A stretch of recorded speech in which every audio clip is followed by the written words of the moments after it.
March 2020, the world changed. Breaking news tonight, millions of Americans ordered to shelter in place as the coronavirus pandemic spreads. November 2021, the world tentatively has reopened. Schools are back in session, downtowns are once again filling up, and people are going, often reluctantly, sometimes just part-time, back to the office. But in many ways, the world has changed forever. We feel disruption in every part of our lives.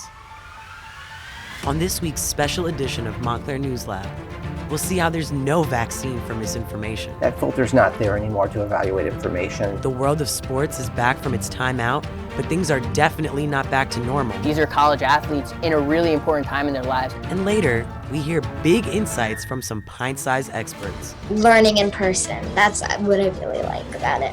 Your school, your news, all this and more on this special edition of Montclair News Lab.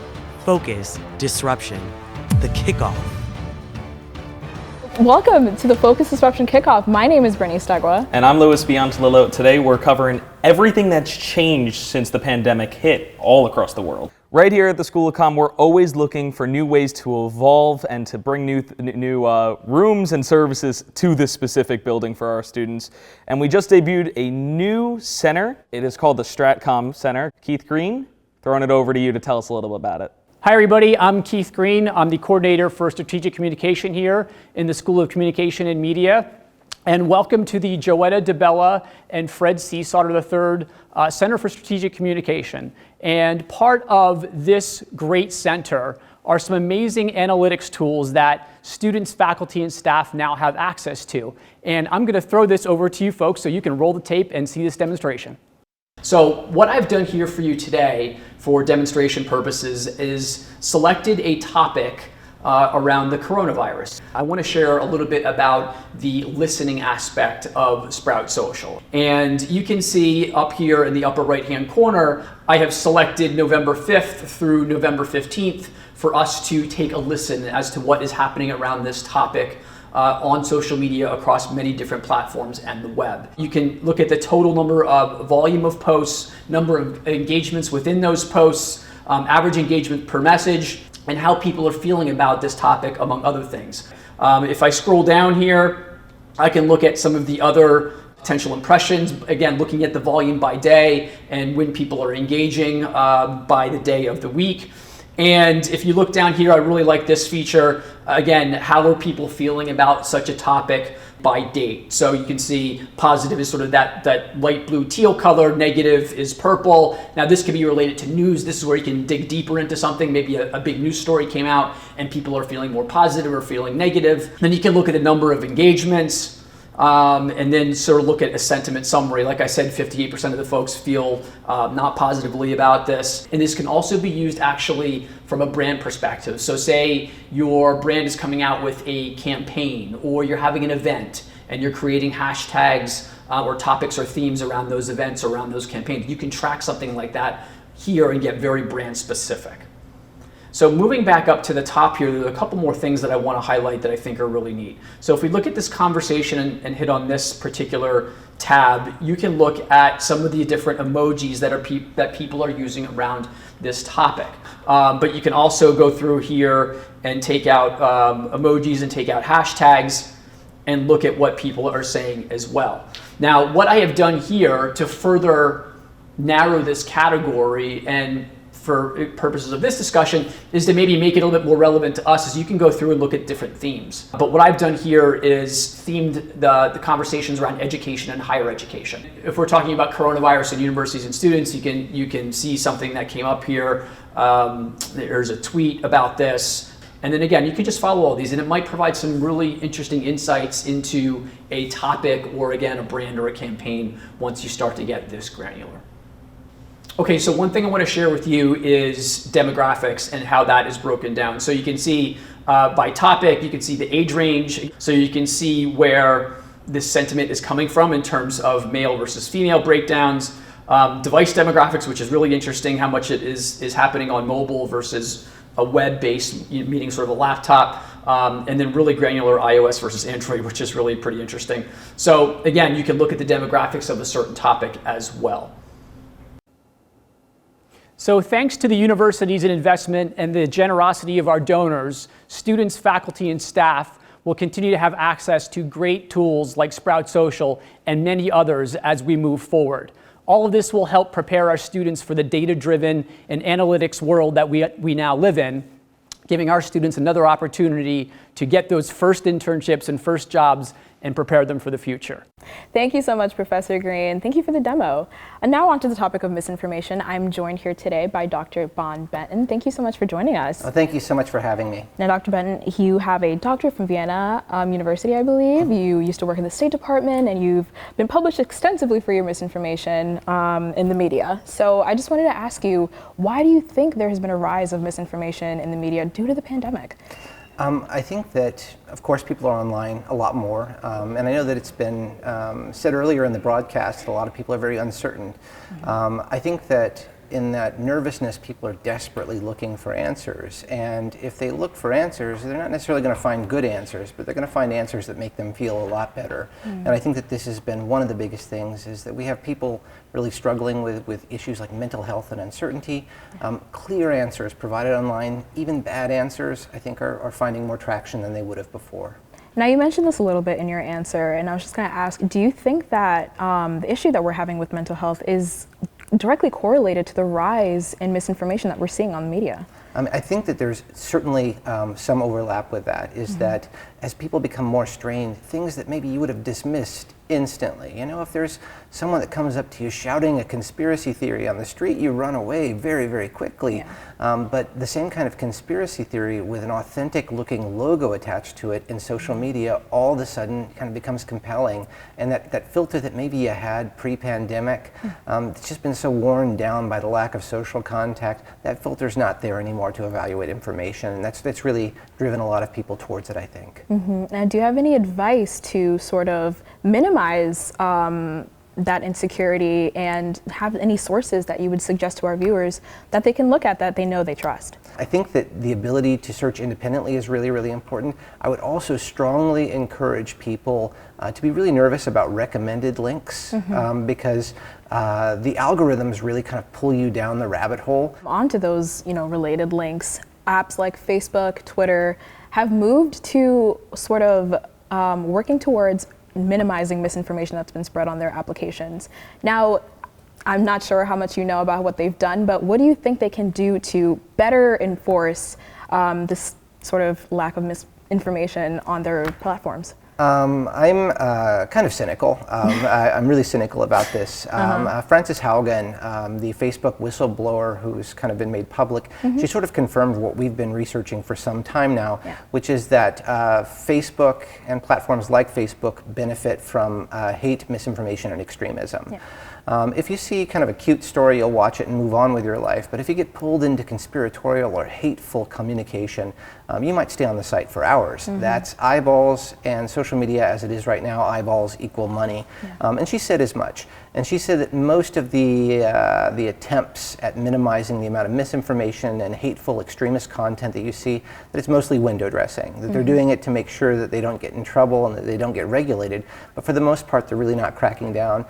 She provided a study that I think is really, really useful, and it kind of confirms a lot of the research that we've done as well with my great colleague and researcher Daniela Paterka-Benton here in Justice Studies, who I do a lot of this research with. Facebook found that only about 8% of misinformation is actually caught online. And so that just means that the vast majority of it kind of like gets through. And even if you manage to kind of crack down on it, they're really clever. The extremist and conspiratorial folks, they can put codes on it that make it very, very difficult. So they'll start using a new word for the conspiracy that will draw people in without overtly advertising the conspiracy. It's a cat and mouse game, and I don't think the social platforms are good faith actors to really stop this. So we've seen a lot of misinformation in things like vaccines and climate change. What do you think our viewers can do on their own? Again, like you said, this is something that's really hard, to educate themselves in a way that they can be able to be presented with this misinformation and know that it's not a site that they should trust. I think that that misinformation very frequently begins with sort of clickbait, right? Like that there's the stereotypical clickbait of child stars, where are they now, right? Yeah. But there's also like the clickbait where COVID cure suppressed, FDA says. If there's a headline that just seems way out of whack with other information that you see, I would be hesitant to click on it. I would also say that for a lot of people, there's the well-intentioned attempt to counter misinformation by responding to it. We have a saying, and I hope it's not too crass for the viewers here, but we say, don't touch the poop, right? That you respond to it, and in the act of responding to it, you give it more views. Exactly. It increases like the likelihood it's going to be seen. Maybe your friends see it because and maybe you they're click even on it. monetizing from it. Yeah, exactly. So in some ways, I think that we want to respond to it, but the best strategy, I think, is to report it, but don't engage with it. Well, thank you so much for joining us, Thank Dr. you so Benton. much. I It was appreciate wonderful. your advice, and I hope our viewers do too. Thank you so much. Now, on to the topic of climate change. I had the opportunity to go down to South Jersey and interview Melody Randall, who was infected by the tornado that recently hit South Jersey. Take a look.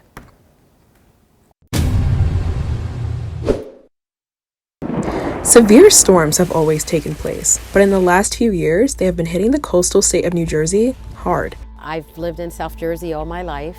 Melody Randall is used to storms in town, so the tornado warning on her children's first day of school seemed like any other. We kind of equated it to a normal storm warning.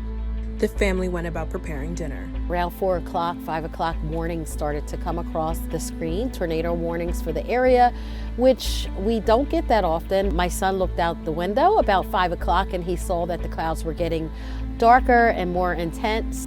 Around 6 p.m., an hour after the warning, Melody looked outside. So I told my husband, look, that looks, like there's a partial roof kind of flying around in a circle. He immediately said, that's a tornado, everyone get in the basement. The family rushed to safety, and for 45 seconds, they piled on top of each other in the basement. It got really quiet.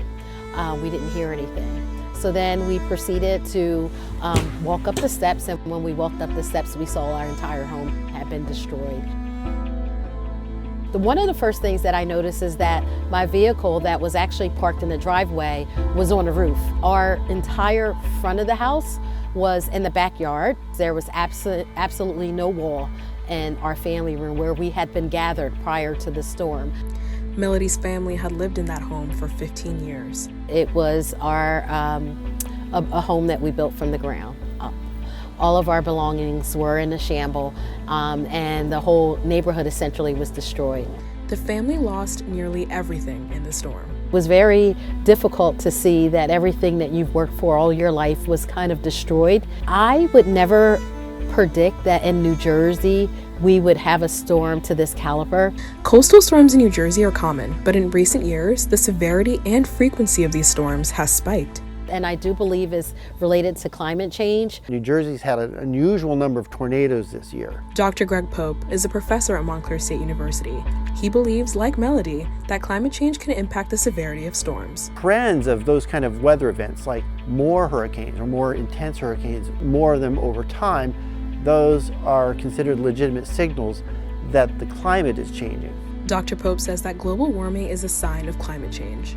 Hurricane Ida gained more power, more kind of energy, fueling off warmer ocean water, which could be a product of global warming. The impact of severe hurricanes and flooding was felt closely by Little Falls resident Bradley Demo. Demo has experienced 2 major flooding incidents in 3 years. There's multiple homes in this neighborhood that have been destroyed, foundations and all, basement completely flooded, twice in the last 3 years now.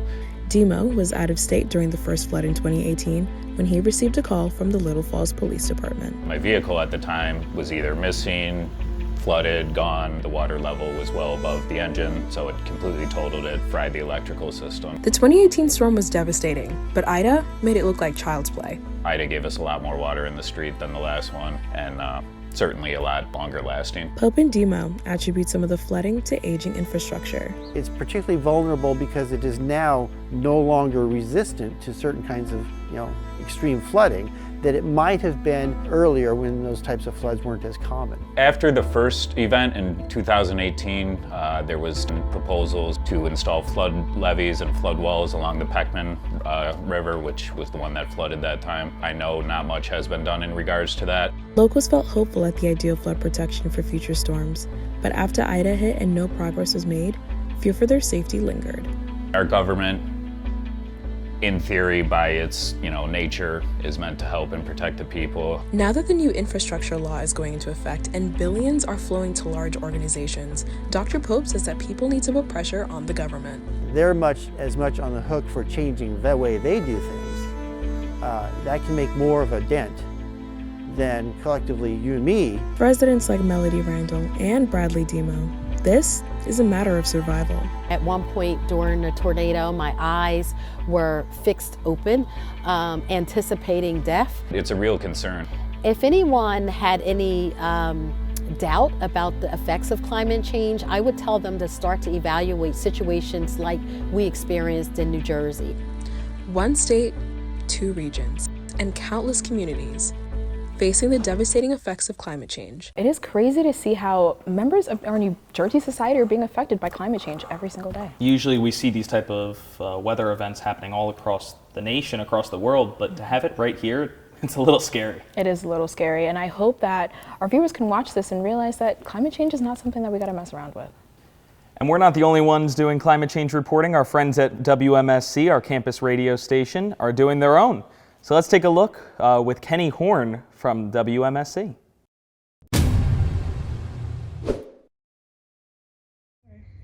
My name is Kenny Horn. I'm the producer of The Morning Buzz at WMSC 90.3 FM. For Focus Disruption, we talked to climate change activist Delaney Reynolds. She is the winner of the inaugural Teen Service Award from National Geographic. She's the founder, CEO of the Sink or Swim Project, and even introduced Hillary Clinton at a climate change summit. Here's our interview. You've spoken to some of the most important names in the country about climate change and what we need to do to keep our planet alive. What's the importance of talking to these influential people and getting them together to speak about climate change? So it's really important that our world leaders are focused on and talking about climate change and its solutions, because quite plainly, I think that it's actually the greatest issue that the youth generations of today will ever face. And something that I often say is that how we as the youth go about solving it will define our time here on planet Earth. But of course, we can't do it alone. We're already seeing the impacts. We already need to be implementing the solutions. We can't wait for today's youth to take power or join the workforce. We have to start now. And the way that that happens is working with our world leaders. So it's really important for us to have discussions about what they're doing, how they can broaden it and do more, or if they're not doing anything at all, how they can get started. And ultimately, the goal with everyone that I talk to is how can we cut back and eliminate our fossil fuel use and carbon dioxide emissions. So that's a lot of what I talk about when I talk to these different leaders, and that's why it's so important. We're going to change gears a little bit. One of the biggest reasons that I wanted you for an interview is because of how young you are. And it seems that climate change is something that has become a generational issue where people our age care more than the older generations. Why do you think that is? That's a good question. And I think it comes down to the fact that we're seeing the impacts more than they did when they were younger. We're dealing with them every day. So I talk a lot about sea level rise because that's my daily life living here in Miami, and that's a lot of what I focus on. But sink or swim right there. Exactly. We're going to have to sink or swim to get out of this. But so with the youth generation, we see this flooding. We see there's literally not a single city in Miami-Dade County, in Broward County, in Monroe County, the three big counties in South Florida, where when we have an extreme flooding day, there's not a single city that you can visit where you're not going to find flooding, significant flooding up to my mid-calf, up to my kneecaps, which renders streets useless for driving. And like I've mentioned, you can't get into a lot of places. So we're seeing that and we're realizing, okay, we're living with this now and we're ever so slightly trying to adapt to it, but adaptation isn't the way that we're going to be able to live in Florida in the future. If we want to stay here in our homes from when we were young, if we want to continue to enjoy this beautiful natural environment, the Everglades National Park, the only type of habitat of its kind on our entire planet, we have to start thinking differently. We have to start implementing solutions that are actually going to fix this problem, not just let us continue to live with it as it gets worse. And I think that with a lot of adults, they just never saw that, or they think it's not going to impact me. It's not my problem. Can't see it. Don't want to deal with it. That kind of thing. So I think that we're just thinking more about our future than a lot of the older generations are. Yeah, and something I also think is true personally, that quite often these older generations, I feel like they just see us like we're whining over things that are in their minds insignificant. How does pushing for change get affected by people who are older and have more power, sometimes not believing in what you're saying? Yeah, so I got to be honest with you, Kenny. I don't typically concern myself with people who just don't see climate change as an issue, or they think that what the youth generation is trying to accomplish may be silly. I think it's a waste of time. And I prefer to focus on the people and the things that are going to move us forward. Follow WMSC throughout the year for more focused disruption content. Thanks so much for the report, Kenny, and keep doing all that amazing work you're doing at WMSC. That was awarded the best college station in the nation. I believe so. Congratulations, guys. Absolutely. Now, we've heard from WMSC. Now it's time to hear from Red Hawk Sports Network, our last, but not least, student organization here at the School of Communication and Media. I'm going to throw it to Gianna DeGuinness, who is in Studio A with the team. Gianna? Hello, thank you very much. So come spring 2020, sports at Montclair State have been anything but ordinary. Hundreds of athletes were sent home with many questions and no answers surrounding the futures of their athletic careers. A year later, in an effort to make up for lost time, 13 sports teams from the spring, fall, and winter seasons had competed at 7 different venues over the span of 4 months, where coaches, athletes, and administrators had to navigate a minefield of chaotic scheduling, COVID tests on a weekly basis, and mask mandates. Whereas right now, the fall semester has pretty much returned to normal, but we're still seeing some of these consequences lingering. I'm Gianna DeGuinness, alongside Corey Annan and Jess Lipson from the Montclairian newspaper and Red Hawk Sports Network, and today we're going to be talking about some of those disruptions with you guys. So, thank you for joining me. How are we feeling today? I'm feeling great. Thank you for having me. Yeah, I'm doing great, thanks. Awesome. So, let's start out on a global scale. How has this drastic shift affected professional athletes from an emotional and a mental standpoint? Yeah, so I'm actually working on a story currently right now about Montclair State athletes dealing with their mental health struggles. It's stories like that have really occupied the headlines recently and over the summer. We had Naomi Osaka withdrawing from the French Open, and then Simone Biles stepping away from the Olympics to focus on herself. And then more recently, we had Falcons receiver Calvin Ridley mid-season take a break from the sport that he's playing to focus on himself. And it's these prominent stories that have really been sparking a discussion in a topic that's been rather looked at as taboo. So I spoke to head athletic trainer at our campus, Tara Temple, about what the ways she's trying to implement, resources to help students at our campus deal with their mental health struggles. Whether it be in the classroom or on the field, these are college athletes in a really important time in their lives, and they need all the help that they can get. So it's really cool to see Montclair State taking the initiative to help them in various ways. So aside from the mental health standpoint, what were some other season-altering disruptions that Montclair sports teams have faced? Well, I can think of the men's basketball team. They had a spot in the NJAC semifinal, but unfortunately due to COVID-19 protocols, they had to forfeit the game. And also the women's basketball team, they had to postpone the NJAC championship game to April because of COVID-19 protocols. So you can see both those teams really were affected by the pandemic heavily. I know Jess. Yeah, I can add to that with the swimming and diving team. They had a really weird dynamic how they were competing virtually, so their opponent wasn't in the water with them. Of course, this doesn't. Yeah, it is really really weird. It doesn't, of course, work with a lot of sports. So speaking to a lot of them, they were very thankful that they had this opportunity, but a really weird dynamic in that. With that experience problem, right? There was a shortened spring 2020 season, there was the canceled fall 2020 season, and then there was that spring 2021 season where everything was happening at once. So the NCAA is allowing athletes extra years of eligibility. How are Montclair State teams using that to their advantage this coming season?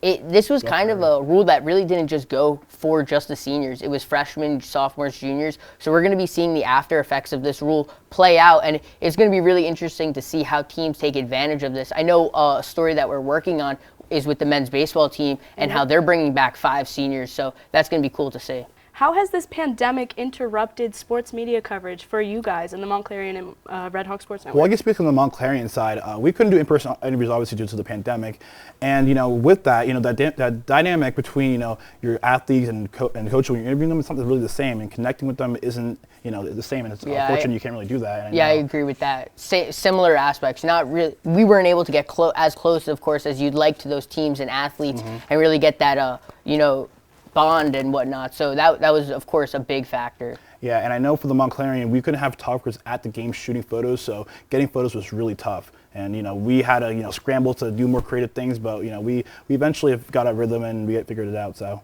And I know my story for Focus Disruption is actually about you guys, like the heroes behind sports media coverage. And so I've been watching back old episodes of Inside the Nest. Like you said, you were a weekly sports show covering sports when there were no sports on TV. So maneuvering through that was really and just cool. watching how you guys had to adapt to that scenario and then seeing where you are now is genuinely so amazing. Just this thing that you guys have built. And how far you guys have come with the Montclarian. I know that was the crazy COVID semester was your first semester. Yeah, and I know, and as going a into sports that, editor. Yeah, sports editor. So we only had a few writers on the staff last semester, but we've grown to be a 6-7 staff writer team, and it's awesome to have writers contributing. We have photographers at games shooting photos now, and we don't have to worry about using old photos from past years now. So it's a lot easier for us to be able to have the regular sports coverage that we are accustomed to. So yes. Thank you guys so much for joining me. I wouldn't want to be at this table with anyone else. Thank you so We're much. going to pass it back to News Lab. Thank you. Thank you so much, Diana. And the Red Hawk Sports Network is actually one of the newest organizations here, and they're doing incredible, incredible work. Thank you. They are. I really like their content. Anyway, as we come close to the end of our show, or the end of our kickoff, but don't worry, we'll have more. We wanted to throw it to our littlest Americans and what they thought about the entire pandemic, our miniature Americans, if you will.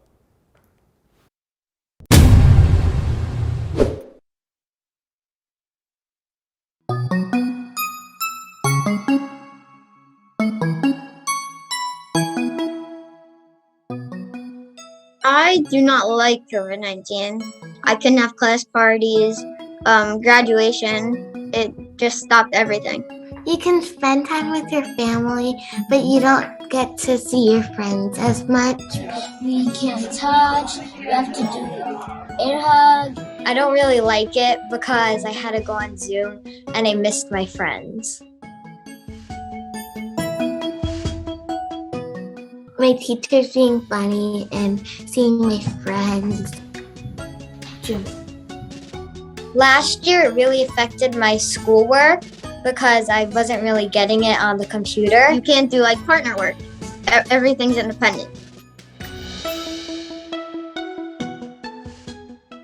If you cough or you sneeze, you're gonna spread eardrums and they're gonna get sick. So if you're sick and you cough, the doctors won't get sick. Put it on this ear.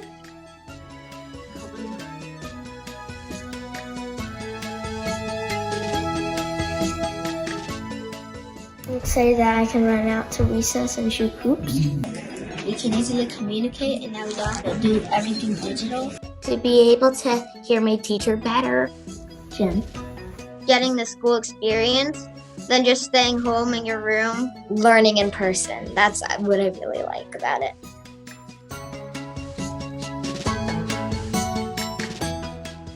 Keep a distance. Wash and sanitize my hands. But if we ever go outside and we see other people not wearing masks, you can't copy. Get a vaccine and wear a mask. You can do what we're doing, which is talk to people virtually. I'm so sad that we're ending our show, but how could I be sad when I got to look at those cute little smiles Really, of the littlest members of our society? Truly adorable. some of them were my little cousins, so I was glad to see them on the big screen. Yeah. I was interviewing them, and it was like the biggest thing ever for them. Some of them were little members of my parents' church, and I remember seeing them when they were so small and like watching them talk about how they were affected in the pandemic. Watching these kids grow up has honestly been incredible. Yeah, they keep growing and growing and growing. I know. Oh my gosh, it like ages me just thinking about it. Well, that's the end of our show. Focus Disruption, the kickoff. It's the kickoff. We have our main Focus Disruption event. It's going to be in the spring, so you have that to look forward to. You get to see these smiling faces again, hopefully. And we'd like to thank everyone who had anything to do with this production. That includes all the students involved in the control room, the professors, our reporters. Thank you so much. I'm Bernice Degua. And I'm Louis Beyond to the Low, and we'll see you real soon. Stay safe out there.